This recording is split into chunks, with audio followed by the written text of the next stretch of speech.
suis pas France Insoumise, j'ai pas jamais eu de carte de parti, jamais été encarté. Aujourd'hui, c'est un collectif qui s'appelle Décidons Paris. C'est une démarche citoyenne. Les habitants sont invités à signer l'appel, à rejoindre l'appel, à s'inscrire pour pouvoir être candidats sur les listes et aussi, évidemment, le plus important, réfléchir au programme, participer aux groupes thématiques qui vont vraiment construire ensemble le programme qu'on va porter. Vous vous considérez aujourd'hui comme quelqu'un de la gauche radicale, d'extrême gauche ? Comment vous diriez ? Non, je pense que je suis de gauche, on est la vraie gauche. Moi, je pense que les gens, le PS, par exemple, aujourd'hui, n'est pas la gauche. Je vous pose la question parce que par le passé, vous avez soutenu Ségolène Royal, Bertrand Delanoë, François Hollande. C'est eux qui ont changé ou c'est vous ? Alors, c'est déjà eux qui ont beaucoup changé, vraiment beaucoup, mais très vite. Je veux dire, François Hollande a été un président libéral, néolibéral, qui a vendu au privé, qui a fait les pires réformes vers le privé, et puis pour les plus riches, et après Macron prend la relève. Mais moi j'ai été marqué par 2002 et puis le 21 avril. Voilà, Jean-Marie Le Pen au deuxième tour. Et c'est vrai qu'après tout ça, j'ai réfléchi, est-ce que je soutiens un candidat qui est plus ma sensibilité, ou je soutiens le candidat qui va peut-être gagner et qui va battre la droite. Et ça veut dire que vous avez hésité, Vicage Dorasso, par exemple, à soutenir Anne Hidalgo à Paris. Vous avez eu des appels du pied de sa part ? Ah non, j'ai eu aucun dilemme avec ça. Non, je suis à gauche. Paris en commun, elle est à gauche aussi. Non, elle n'est pas à gauche. Le PS n'est pas à gauche. Le PS est très proche de Macron. Aujourd'hui, Jean-Louis Misica, qui est la personne qui soutient... Le bras droit d'Anne Hidalgo. Paris en commun est un soutien officiel de Emmanuel Macron aux dernières élections.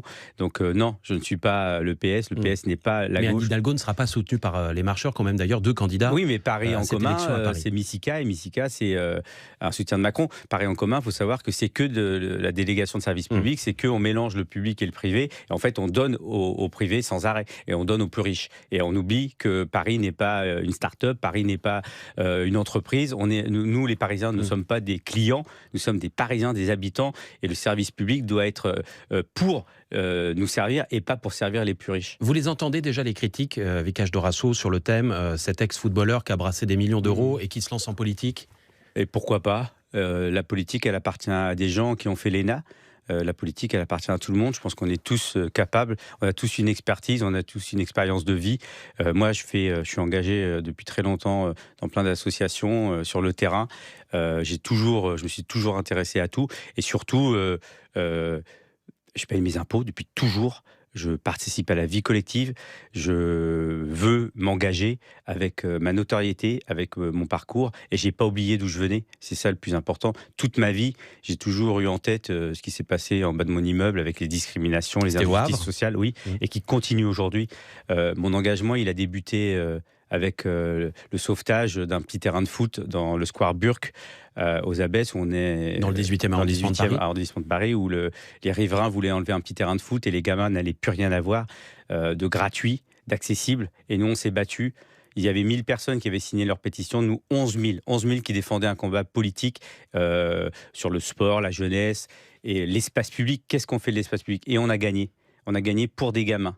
Parce que c'était des gamins qui allaient être exclus de nouveau, oubliés, mis à l'écart et renvoyés très loin. Vous serez tête de liste dans le 18e arrondissement ? Je me propose à la tête de liste dans le 18e arrondissement. Il y aura un vote ? Comment ça va se passer ? Bien sûr, un vote des militants ? Samedi, il y a donc eu la proposition de Daniel et moi pour... Daniel Simonet et moi pour le binôme tête de liste... qui représentera le mouvement Décidons Paris dans tout Paris.